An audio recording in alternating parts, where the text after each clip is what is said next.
ان کا نام ہے ماساریقہ، عروق شعریہ۔ ان عروق شعریہ کے ذریعے سے یہ بنا ہوا کیلوس اب منتقل ہو جاتا ہے آہستہ آہستہ جگر کی طرف۔ پہلے یہاں پکی اور پک کے جب تیار ہوئی تو اس کے دو حصے ہو گئے، ایک تو وہ جوہر جو معدے نے تیار کیا ہے اس کو یہ پہنچا دیتا ہے جگر کی طرف، اور جو کثیف مادہ ہوتا ہے پیٹ کے اندر اس کو یہ نیچے کی طرف اتار دیتا ہے آنتوں کی طرف۔ پھر آنتیں بھی اس سے اپنی غذائیت حاصل کر لیتی ہیں، باقی جو فضلات ہوتے ہیں ان سب کو پاخانے کے راستے سے نکال دیتی ہیں۔ اب یہ کیلوس کا جو نفیس حصہ تھا وہ آیا جگر کی طرف۔ جگر میں آنے کے بعد میں پھر جگر جو ہے اس کو پکاتا ہے۔ یہ طبقے دوم ہے، طبقے اول تو معدے میں ہوتا ہے اور طبقے دوم جو ہے وہ جگر میں ہوتا ہے۔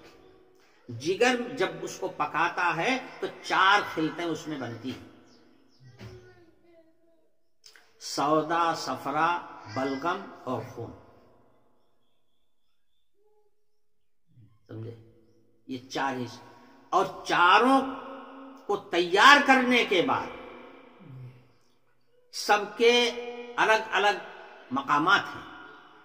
صفرا کو بھیج دیتا ہے وہ پتا کی طرف۔ اب یہ جگر کا کام ہے کہ صفرا کو وہ پتا کی طرف بھیج دیتا ہے، سودا کو تلی کی طرف بھیج دیتا ہے، اور بلغم جو ہوتا ہے اس کو دوبارہ پھر پکاتا ہے،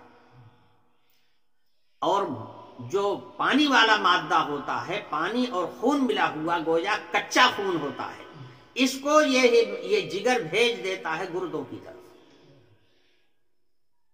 اور جو خون ہوتا ہے پہلے اس سے خود غذائیت حاصل کرتا ہے جگر، اور اس کے بعد پھر اس کے نیچے ایک رگ ہوتی ہے، اس رگ کے ذریعے سے یہ خون قلب پر پہنچتا ہے، دل پر، اور دل میں پہنچنے کے بعد دل کا بھی عجیب معاملہ ہے۔ ایک طرف دل میں خراب خون آتا ہے، کالا خون جو جسم سے لوٹ کر کے آتا ہے اور خراب ہو چکا ہوتا ہے، اس کو صفائی کے لیے یہ دل جو ہے بھیج دیتا ہے پھیپھڑے کی طرف، اور پھیپھڑا صاف کر کے اور خون کو دوبارہ پھر سپلائی کر دیتا ہے دل کی طرف، اور دل جو ہے وہ پھر پمپ کر کے تمام اعضاء کی طرف خون کو پہنچاتا ہے۔ ایسا عبرتناک اور ایسا عجیب و غریب انتظام اللہ تعالیٰ نے اس جسم کے اندر فرمایا ہے کہ اگر آدمی ذرا سا بھی غور کرے تو ایک تو اپنی اوقات کو جان لے گا کہ میں کیا چیز ہوں، اور دوسرے اللہ تعالیٰ کی معرفت حاصل ہو جائے گی، اللہ کی پہچان مل جائے گی۔ کیسا ہے پروردگار جس نے ہماری مشین کو ایسی بنایا ہے؟ کون ہے بنانے والا؟ آپ غذا جو کھاتے ہیں صرف کھانے تک آپ کا اختیار ہے کہ آپ کوئی چیز کھا لیں یا پی لیں۔ جو چیزیں سخت ہوتی ہیں، طبیعت ایسی بنایا ہے کہ جو چیزیں سخت ہوتی ہیں پہلے اس کو آدمی اپنے دانتوں کے اندر چباتا ہے، اس کے بعد نگلتا ہے، اور جو چیزیں سخت نہیں ہیں، سیال ہو چکی ہیں، ان کو آدمی پی لیتا ہے۔ اب سخت چیزوں کو چبانے کے لیے اللہ تعالیٰ نے منہ کے اندر 32 دانت بنائے، اور یہ 32 دانت 2 جبڑوں میں لگے ہوئے ہیں، اوپر کا جبڑا الگ ہے، نیچے کا جبڑا الگ ہے، مگر کس سائز کے ساتھ دانت لگے ہوئے ہیں؟ معلوم ہوتا ہے جیسے کسی بنانے والے نے ایک ایک دانت چن چن کر کے رکھا ہو، اور سب قدرتی طور پر بنے ہوئے ہیں۔ اوپر کے جبڑے کا دانت بالکل نیچے کے جبڑے کے دانت کی سیدھ میں لگا ہوا ہے، نیچے کا دانت اوپر والے دانت کی بالکل سیدھ میں لگا ہوا ہے، ان میں دانتوں میں آپ دیکھیے تو خانے بھی بنے ہوئے ہیں، ایک دانت دوسرے دانت پر پڑتا ہے تو یوں چپک جاتا ہے۔ آخر یہ کاریگری کس نے کی ہے؟ کیا غور کرنے کی چیز نہیں ہے؟ یہ کاریگری کس نے کی ہے؟ اچھا، اب غذا اندر چلی گئی، اب آپ کا سارا اختیار ختم۔ کھا لینے تک تو اختیار ہے کہ آپ کا جی چاہے کھا لیجئے، نہ جی چاہے مت کھائیے، لیکن جب آپ نے کھا کے اس کو نگل لیا، نیچے چلا گیا کھانا، اب آپ کا سارا اختیار ختم۔ اب آپ اگر چاہیں کہ اس کو واپس کر لیں تو واپس نہیں کر سکتے، اگر آپ چاہیں کہ روک لیں تو روک نہیں سکتے۔ اب جتنا نظام ہے اندر کا وہ سارا کا سارا آپ کے اختیار کے باہر ہے۔ کس نے اس دل کو سمجھا دیا ہے کہ تم پمپ کیا کرو؟ کس نے اس جگر کو سمجھا دیا ہے کہ تم خلط کو پکا کر کے 4 خلطیں تیار کیا کرو؟ کس نے اس معدے کو یہ سمجھا دیا ہے کہ تم اپنا کیلوس بنا کر کے جگر کی طرف بھیج دیا کرو؟ جگر کو کس نے سمجھا دیا ہے کہ تم کیموس تیار کرو، کیموس کو پھر تم پتے کی طرف، تلی کی طرف اور گردے کی طرف بھیج دیا کرو، یا دل کی طرف خون کو بھیج دے؟ کس نے سمجھایا؟ یقیناً ہے کوئی اس مشین کا بنانے والا، یقیناً ہے کوئی ان کو سجھاؤ دینے والا۔ جس نے بنایا ہے اس مشین کو وہ بہت بڑی ذات ہے۔ فتبارک اللہ احسن الخالقین، کیا اچھی بناوٹ میں انسان کو بنایا ہے۔ ان کی ہر چیز کی بناوٹ ایسی ہے۔ میں نے سورج چاند کے سلسلے میں آپ کو بتایا، اللہ پاک وہی ہے جو اس انسانی مشین کے بھی بنانے والے ہیں، اور کارخانے عالم کے بھی وہی بنانے والے ہیں، اور وہی ان سب کو چلانے والے بھی ہیں۔ اور انہوں نے ہر ایک کو ایک مدت مقرر تک کے لیے بنایا ہے، وہ مدت پوری ہو جائے گی تو یہ سب ختم بھی ہو جائے گی، مگر وہ باقی رہیں گے جنہوں نے ان کو بنایا ہے۔ کل من علیہا فان ویبقی وجہ ربک ذو الجلال والاکرام۔ یہ ہے اللہ تعالیٰ کی نعمتیں۔ جب اللہ کی نعمتوں کو جانتا بھی نہیں ہے ہر آدمی، اس کو جاننے کے لیے تو بہت بڑا علم سیکھنا پڑتا ہے، تب جا کر کے یہ ساری معلومات حاصل ہوتی ہے میاں، ورنہ عام آدمی کیا جانے کہ جگر کیا چیز ہے، اور ماساریقہ کیا چیز ہے، اور کیلوس کیا چیز ہے، اور کیموس کیا چیز ہے، کیا جانے کوئی؟ بس اتنا جانتا ہے کہ آج پیٹ ہمارا خراب ہو گیا ہے، آج دست بہت آ گیا ہے، آج ہمارا موڈ پراتا ہے، آج ہمارے بخار، اتنے جانتا ہے، اس کے آگے کچھ نہیں جانتا کہ اندر کیا ہے اور کیا ہو رہا ہے۔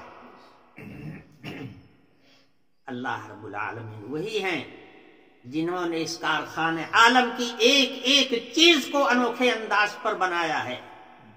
اللہ وہی ہیں جنہوں نے انسان کی اس مشین کو بنایا ہے۔ فتبارک اللہ احسن الخالقین۔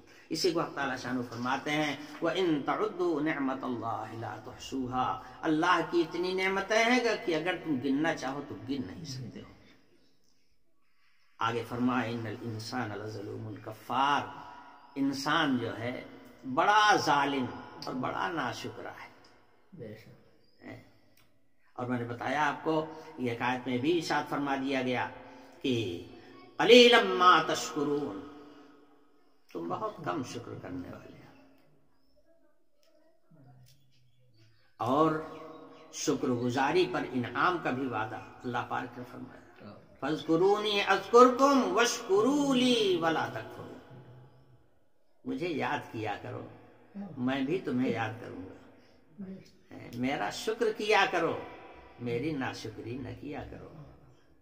ایک ایک دانے میں میری کار فرمائی نمایاں ہے، میری پہچان موجود ہے۔ ایک ذرے کو بھی اٹھا کے غور کرو گے تو میری پہچان تم کو اس کے اندر ملے گی۔ مگر انسان ناشکرا، میں نے بتایا مومن جو ہوتا ہے وہ ان باتوں کو سوچتا ہے، جو غیر مومن ہوتا ہے وہ تو کہتا بس ہم ہی ہم ہیں، آگے کسی چیز کو سوچنے کو تیار ہی نہیں۔ مومن سوچتا ہے اور مومن ہی اللہ کا شکر بھی کرتا ہے۔ اللہ کا شکر گزار بندہ مومن ہی ہے، کافر اللہ کا شکر گزار نہیں، وہ تو ناشکرا ہے۔ مومن اللہ کا شکر گزار بندہ ہوتا ہے۔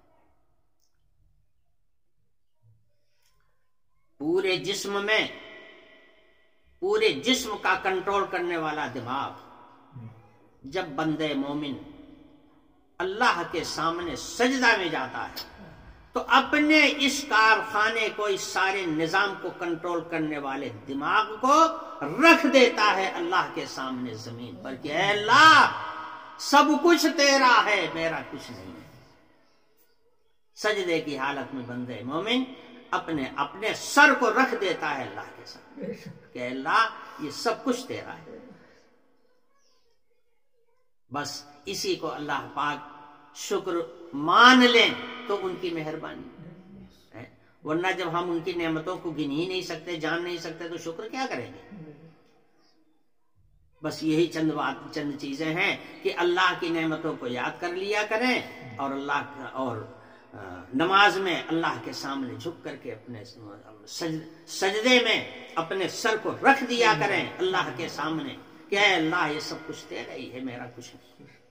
بس حق تعالی شانہ اپنے فضل سے اسی کو شکر مان لیں تو وہ بھی ان کی عنایت ہے۔ وآخر دعوانا الحمدللہ رب العالمین۔